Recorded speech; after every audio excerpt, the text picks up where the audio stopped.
அன்புமணி அவர்கள் தற்பொழுது நீதிபதி ஆனந்த் வெங்கடேஷுடன் சந்திப்பினை மேற்கொண்டிருக்கிறார். ஏற்கனவே கட்சி விவகாரம் தொடர்பாக நீதிபதி ஆனந்த் வெங்கடேஷ் அன்புமணி மற்றும் பாமக நிறுவனர் ராமதாஸ் அவர்களுக்கு இதுகுறித்து விவாதிக்க அழைப்பினை விடுத்திருந்த நிலையில் தற்பொழுது நீதிபதி ஆனந்த் வெங்கடேஷுடன் அன்புமணி அவர்கள் சந்திப்பினை மேற்கொண்டிருக்கிறார். முக்கிய செய்தியாக பார்த்துக் கொண்டிருக்கிறோம். கூடுதல் விவரங்களோடு எமது செய்தியாளர் ராமச்சந்திரன் இணைப்பில் இணைகிறார். பேசலாம். ராமச்சந்திரன், வணக்கம். தொடர்ந்து நீதிபதி தரப்பிலிருந்து ஏதேனும் அறிவுறுத்தல்களோ அல்லது இந்த ஆலோசனையிலோ என்ன இடம்பெற்றது அப்படிங்கறத நம்ம தெரிஞ்சுக்கலாமா? வணக்கம். மாமல்லபுரத்தில் நாளை பாமக பொதுக்குழு கூட்டத்தை அன்புமணி கூட்டியுள்ளார்.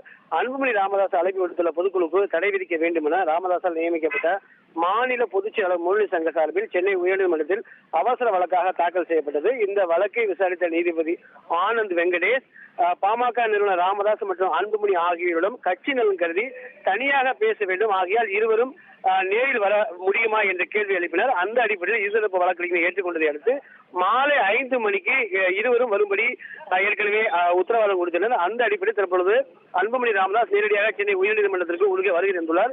அது மட்டுமில்லாமல் மேலும் ராமதாஸ் காணொலி காட்சி மூலமாக ஆஜராவதற்கு நீதிபதி ஆனந்த் வெங்கடேஷ் ஒப்புதல் வழங்கியுள்ளார். ஏற்கனவே உடல்நல நலக்குறைவு காரணமாக நேரில் ஆஜராகவில்லை என்பதால் காணொலி மூலமாக ஆஜராக வேண்டும் என்ற ராமதாஸ் விடுத்த அந்த கோரிக்கையை ஏற்று நீதிபதி ஒப்புதல் வழங்கியுள்ளார்.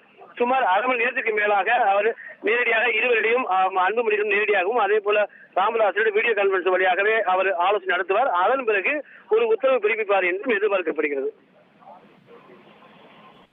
உங்களுடைய தகவல்களுக்கு நன்றி ராமச்சந்திரன்.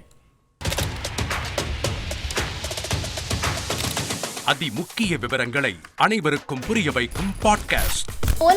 தவிர்க்க முடியாத முதல் மக்கள் வளைகுடா நாடுகள் பிரான்சிஸுக்கு பிரியா சம்பவங்களை தேடி களத்திற்கே உங்களை அழைத்து செல்லும் ஸ்பாட்லைட். அங்க இருக்கக்கூடிய கள விவரங்கள் என்ன? அமலாக்கத்துறை கடந்த 5 வருஷமாவே சார் எனக்கு ரொம்ப பிடிக்கும் அவர் வர்றதுக்காக. எங்களுடைய நியாயமான கோரிக்கை even at the cost of stopping பார்வையாளர்களையும் செய்திக்குள் பங்கெடுக்க செய்யும் மக்கள் குரல். 50 ரூபாய் எங்களுக்கு தண்ணிக்கு ஒரு தீர்வே இல்லங்க. 10 வருஷமா எங்களுக்கு சரியான ஒரு விடிவு கிடைக்கவில்லை. 60,000 ஏக்கருக்கு தான் கேட்கிறோம், பிச்சை கேட்கறாங்க. புத்தம் புதிதாக வித்தியாசமாக ஹெலிகாப்டர்களின் உதவி என்ன படிக்கலான்றதுல பேரண்ட்ஸும் என்கரேஜ் பண்ணணும், ஸ்டூடெண்ட்ஸும் தேர்வு செஞ்சு. எனக்கும் சீமானனுக்கும் பெரிய வித்தியாசம் இல்லைங்க. ஒரு பாயிண்டா சொல்லணும், உங்களுக்கான தலைவர்களை பொழுதுபோக்கு தளத்தில் தேடாதீர்கள், போராட்ட களத்தில் தேடுங்கள். அனைத்தும் உங்களுக்காக. எப்போதும் இணைந்திருங்கள் தந்தி டிவியுடன்.